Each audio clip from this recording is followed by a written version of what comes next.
Hello, everyone, and welcome back to yet another Black Youth Mentorship Spotlight series. My name is Greg Dungan, and I'll be your moderator for this evening. Before we begin, I want to give a land acknowledgement to recognize the land we're organizing on and to center decolonialism and recognize our part in that as we have our conversation to uplift youth in our city. We as HCCI are hosting this from Erie Neutral, Huron-Wendat, Haudenosaunee, and the Mississaugas of the Credit. This land is covered by the Dish with One Spoon Wampum Belt Covenant. Today, people are being displaced across Turtle Island. Fairy Creek to from very from Fairy Creek to Vancouver to Six Nations Indigenous people are being stolen off their land, and there's real life, like there's visual violence and land theft going on. We want to encourage folks, if they can, to e-transfer or donate to Landback. Their e-transfer is landback six nations at gmail.com. And without further ado, I would like to introduce our third guest in this series, the owner and CEO of BD Club Outlet, online store and in-store curly hair product and wig boutique located in Cambridge, Ontario. After studying at the University of Guelph for marketing management and psychology and working for Marriott International, she ventured into entre- uh, she ventured into entrepreneurship, creating, founding, and operating BD Club Outlet. Without further ado, Naomi Adams. Hello. Hello. Hey, how's it going? Good. How are you doing?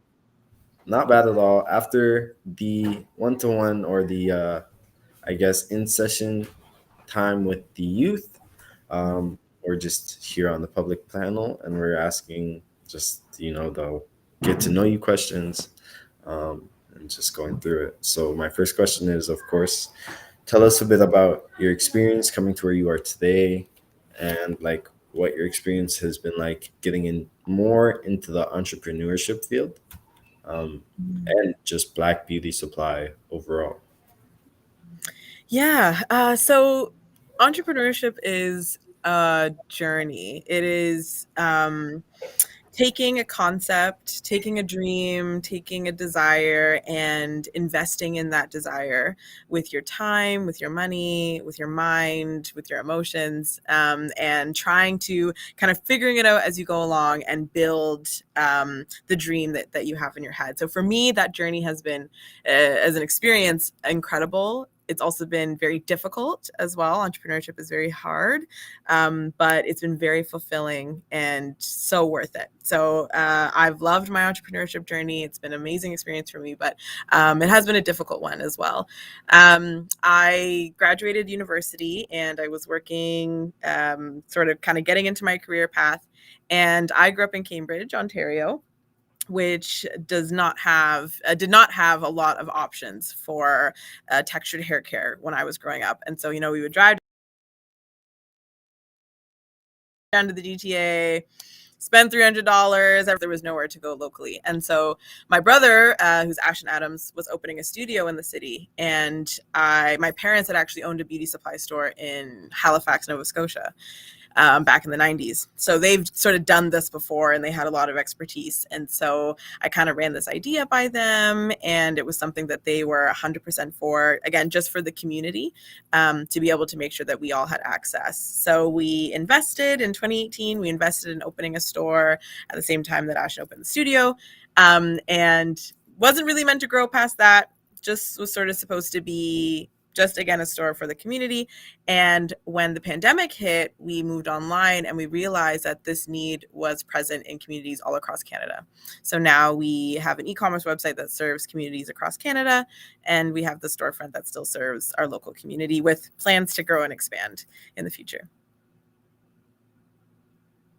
That's amazing. So you say you guys started and put together the store in 2018. Mhm. I know you guys got hit with a little rough patch due to the pandemic. Like, how did you, like, honestly, how did you come up with the idea to move online? How was branding? Like, how did Mhm. that all change your approach to the business aspect of the store? Yeah. So business is always changing. It is, things change, industries change. And so you have to be able to read and analyze your circumstances, analyze your business, and see, okay, what do I need to change to continue making revenue and operating? And so for us, our doors were completely shut, and we had we had a website, but we weren't really selling products on it. And I remember just feeling so defeated. I felt like I'd put in all this work for 2 years and it's just going to be washed down the drain. And I honestly had come to a place where I was ready to just kind of give up and be like, well, maybe this isn't what I'm supposed to be doing. Maybe this was just to be for a season, which is nothing wrong with that if that was the case. But I had a friend, she came to me and, I was kind of having a bit of a pity party for myself. And she was saying, like, you can at least try something. At least try. Don't just give up and not try something different. At least just try something. Try to go online, try to sell in some other way. And if it doesn't work, then, cut your losses and move on. And if it does work, then there was no harm in it. So I said, you know what? Okay. So I one of my friends actually works at Shopify, which is an amazing e-commerce website for anybody who's looking to open a store on there online.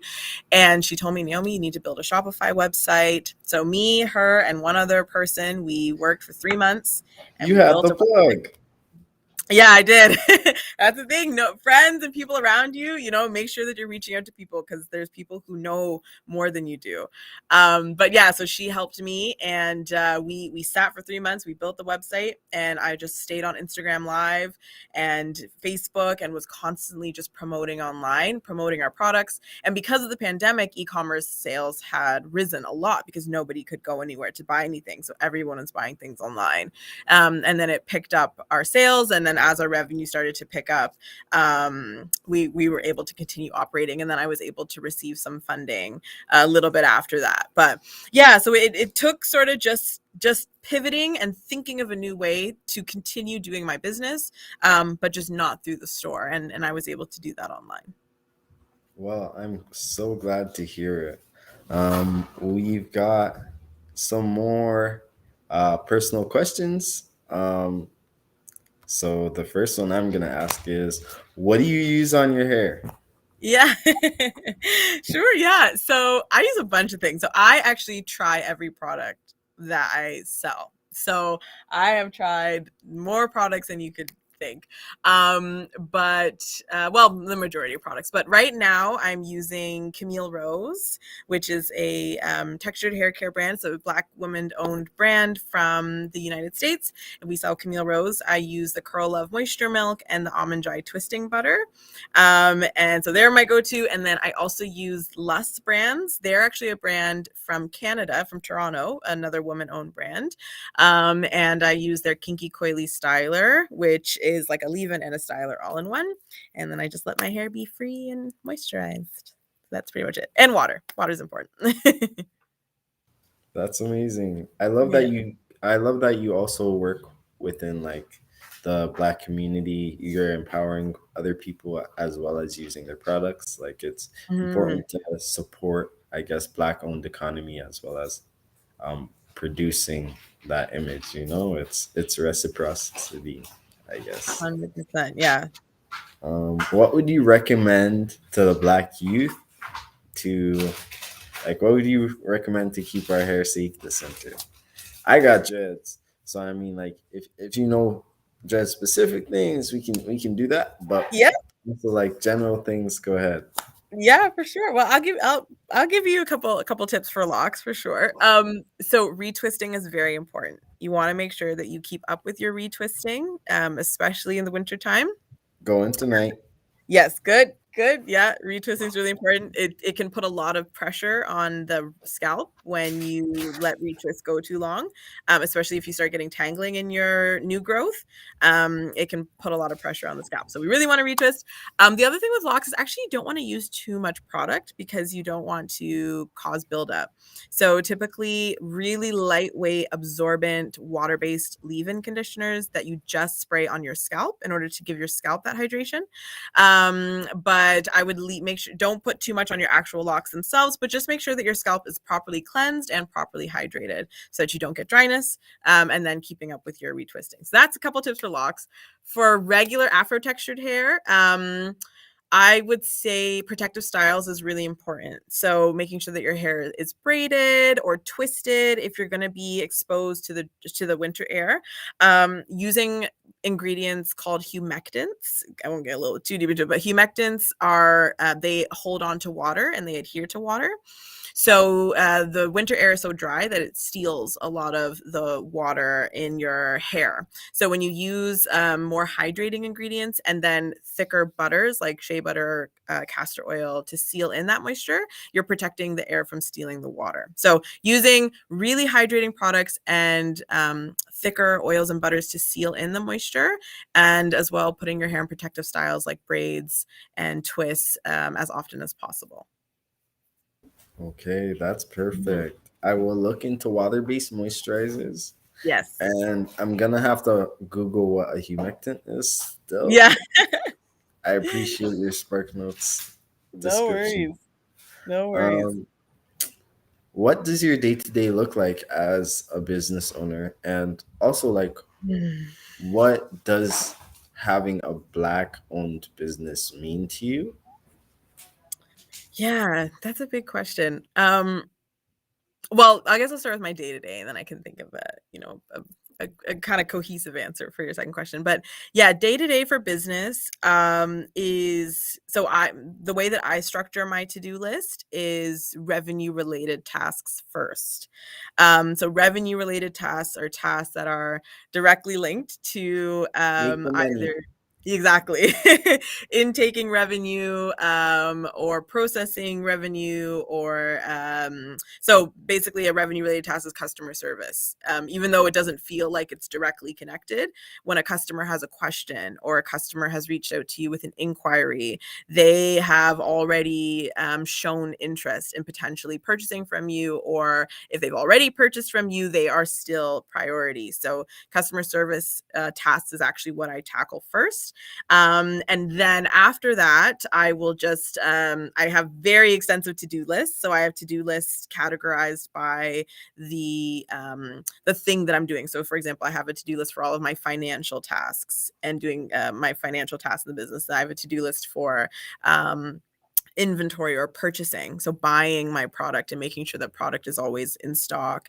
I have a to-do list for human resources, so our staff and all of that. So I coordinate my to-do list based on the type of task it is, and certain tasks are more important than other tasks. So financial tasks are very important, inventory tasks are very important, whereas a business development task, which is business development, is ideas that I have to grow the business further. So maybe, trying a new product line, or maybe doing a collaboration with someone. Those are business development, but they're not as prioritized as the day-to-day stuff. So that's how I sort of, that's how I sort of task all of my to-dos, and I follow my day based on that. But again, with business, you're always putting out fires, so you have to be able to be flexible and leave room to take care of other things as well. So yeah, that's basically my day to day. I'm at the store 5 days a week, and I take 2 days off for myself. And yeah, I work pretty hard, basically 9 to 6, 9 to 7 most days, depending on the day. And yeah, in terms of what it means to me to have a Black-owned business, the first thing that comes to my mind is creating a path for the next generation of business owners sharing I'm so happy that I get to share the knowledge that I've curated and learn even more from Black owned business owners um who have gone farther than me, and also people who are just, starting out. I can pass that knowledge down. I feel that we have a responsibility to ensure that we are allowing people to stand on our shoulders.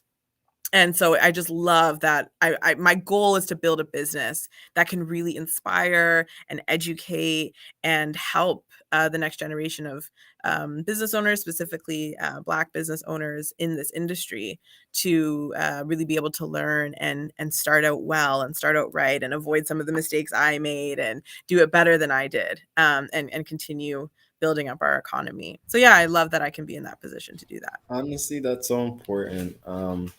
I forget where I had read it, but I was reading a book about Black empowerment, and one of the things it had said was that at the end of the day, sometimes knowledge is the only inheritance we have.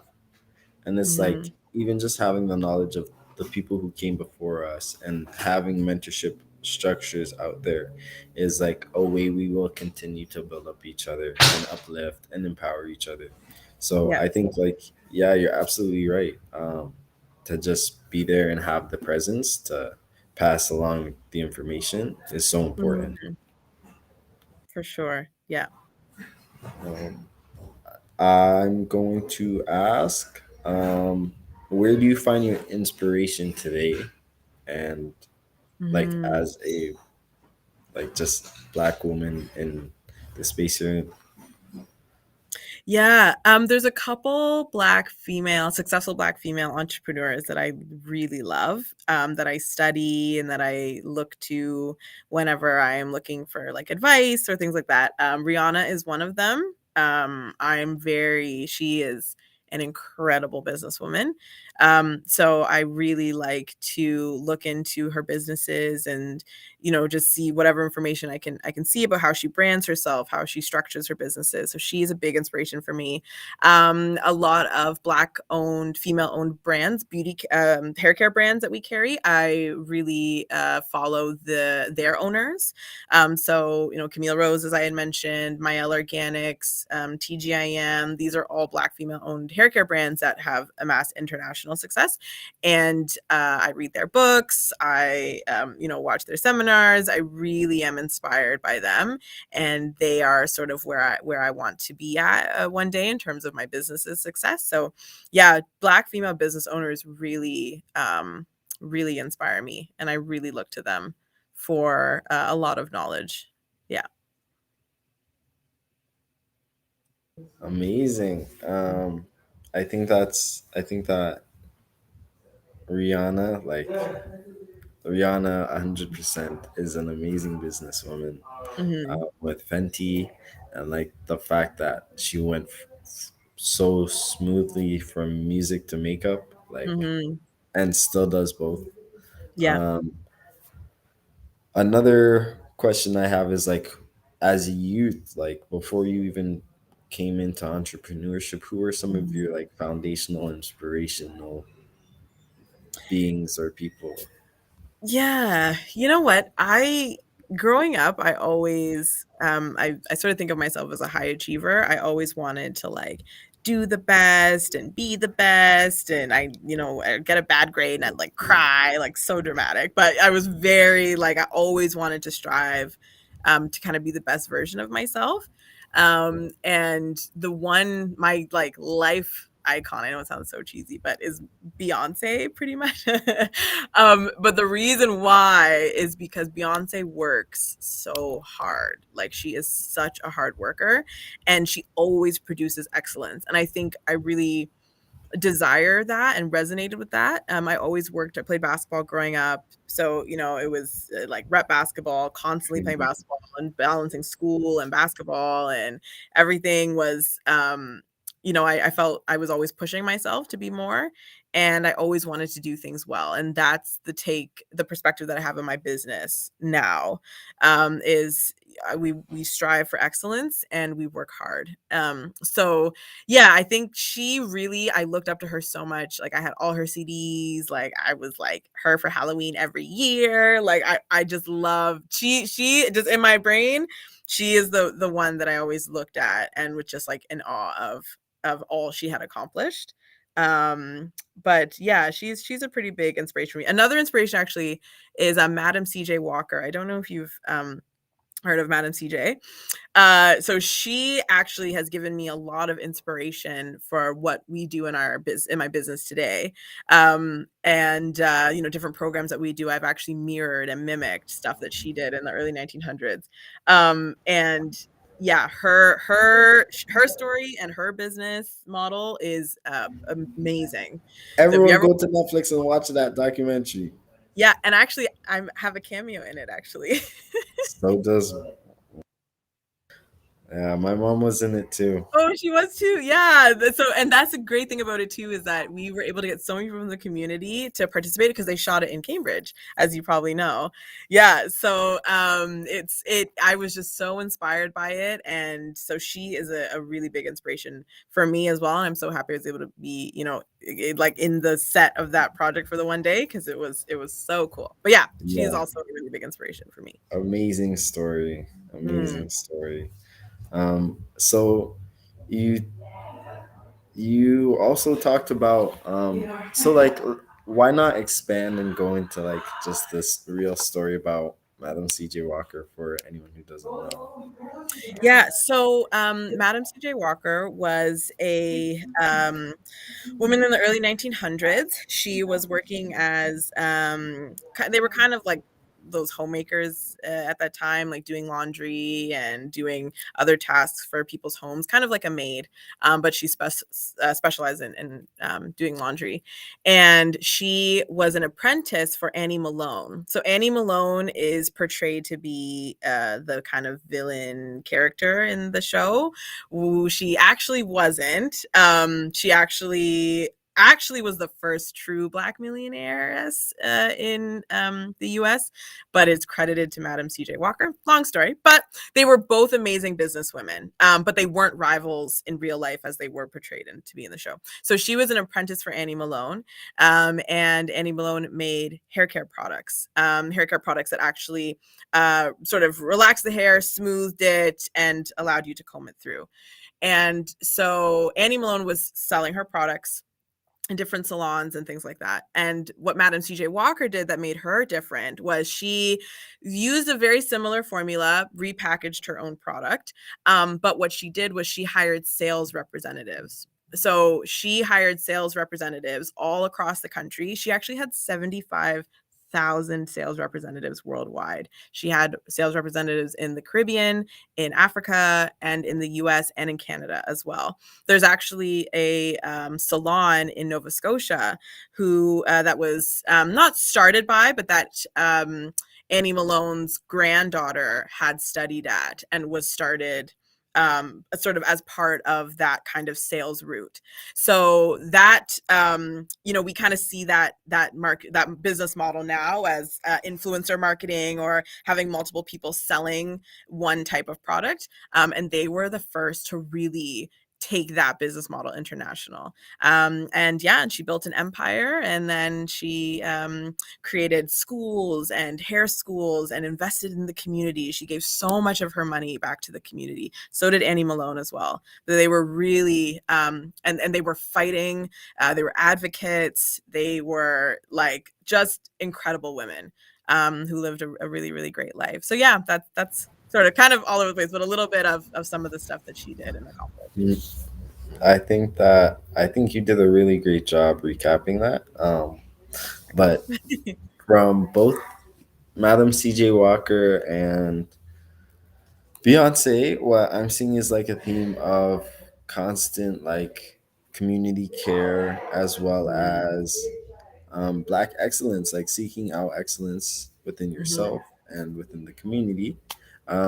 But having that said, um, I guess I'm also gonna go back to my selfish questions and ask, like, Okay. how was organizing in university at Guelph? Like, how was that? How was your experiences with that?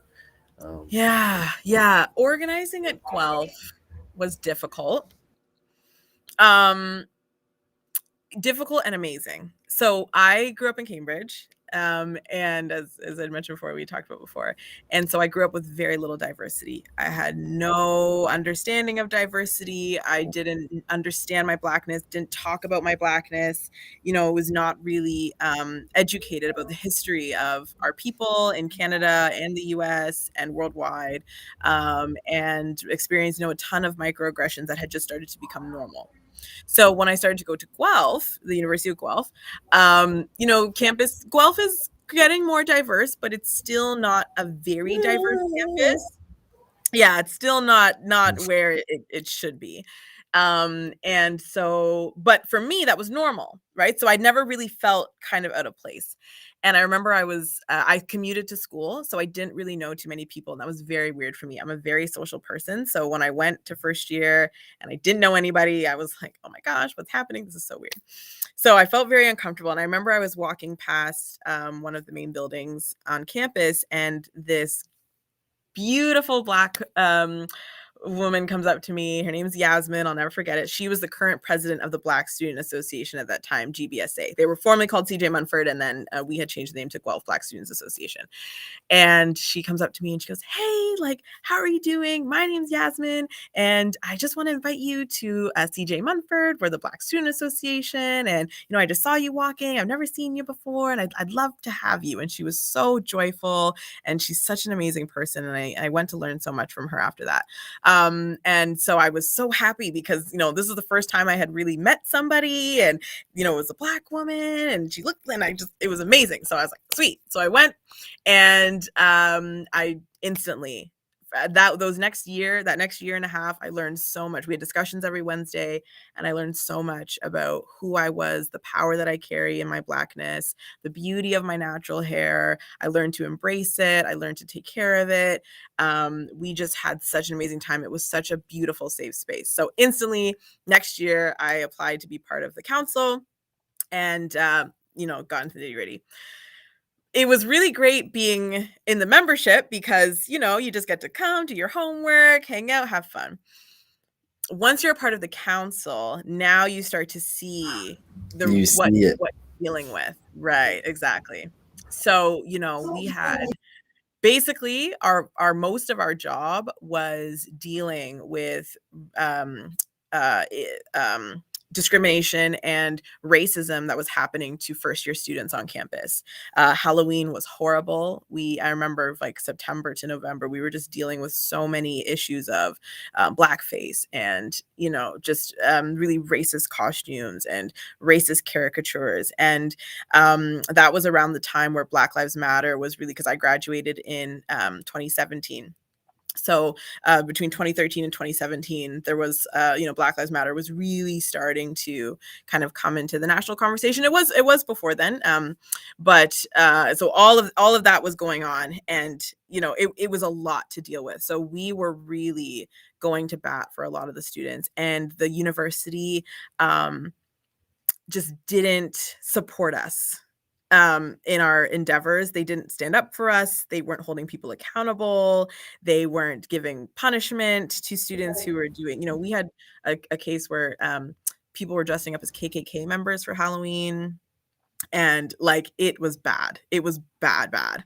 So it was difficult, and it took a toll on me because activism is not easy. I'm sure, as you know, Greg, you do so much activism, and it's very hard to put yourself on the line every day, let alone be in school, let alone trying to get good grades, and then you have to deal with all of these microaggressions on top of that. And it was just, yeah. So it was difficult, but you know what? It was amazing to connect to my Blackness. I would not be who I am today if I did not have that experience. So I just want to say to any of the youth out there, if you're at a university or in high school and you have a Black Students Association, I 100% recommend that you connect to it, because, you know, you can learn so much about who you are, and you can also feel safe to talk about your experiences, and you have people who will understand and not gaslight you and validate your experiences.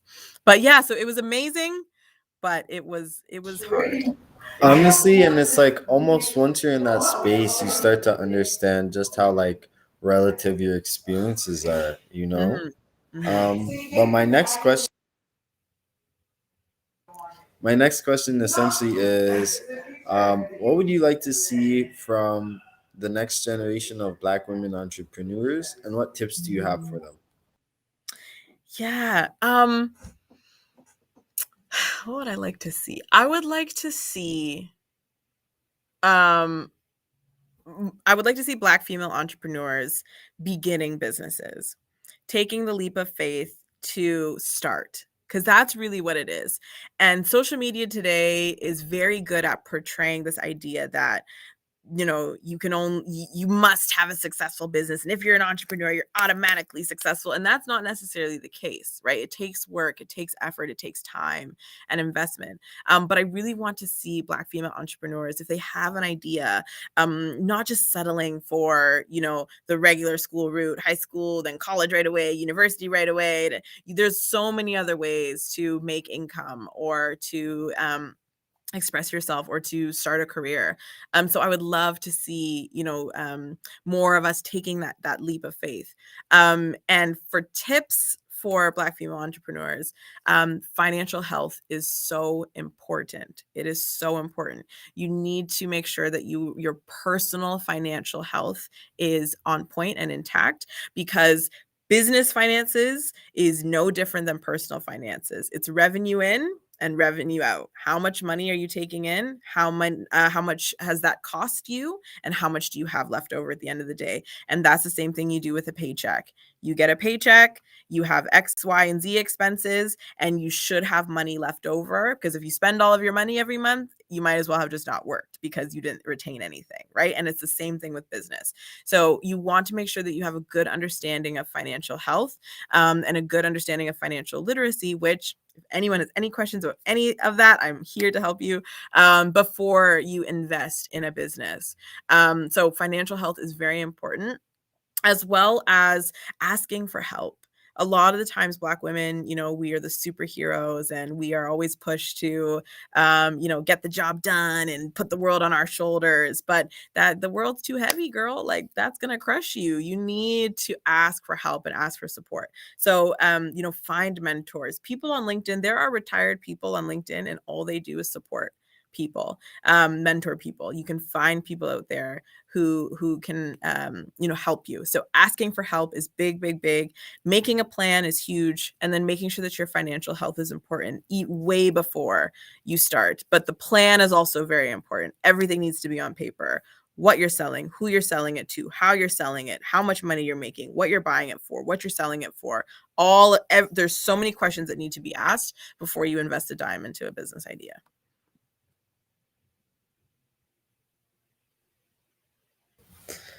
Wow, that's all I can say for that one. I think like you're absolutely right. Financial health and literacy is so important for Mhm. anything involving a business. You need to be able to create an overhead before trying to even really put together branding, marketing, Yeah. like but I think you're an amazing resource for the youth out there should they need it. Thank you. And I'd also like to see if there's any questions from the audience. If anyone else has any questions, we can throw them up on the screen. If not, um, if not, I just want to say thank you so much for the time to speak, for taking the time to speak with us, for giving your knowledge and your insight into this, just like entrepreneurship. I think you're an amazing resource and well of knowledge, and any of the youth who see this should definitely hit you up, let you know um, if they're interested in hair or entrepreneurship, especially the young Black women out there. Mm. Um, So, like I said, thank you for your time. And I just want to tell anyone watching tonight to join us in 2 weeks. We'll be here with a professional soccer player, Chris Nanko. Thanks for having me, Um, Greg. I appreciate it. no problem. Is there anywhere you like any social media platforms or emails you'd like people to contact you? Sure, yeah. So my email is Naomi, so just my first name, Naomi at beautycluboutlet.com. So you can always shoot me an email there. This is a pretty busy time with Black Friday and Christmas, so I'm sorry if I take a few days to get back to you, but definitely send me an email. And my Instagram is at It's Naomi Adams. So ITS, Naomi Adams. And then you can follow Beauty Club Outlet as well at Beauty Club Outlet on Instagram, Facebook, and Twitter. Okay. Well, thank you. I appreciate No it. problem. And with that, I think that's it. Sounds good. Thank you for having me. I appreciate it.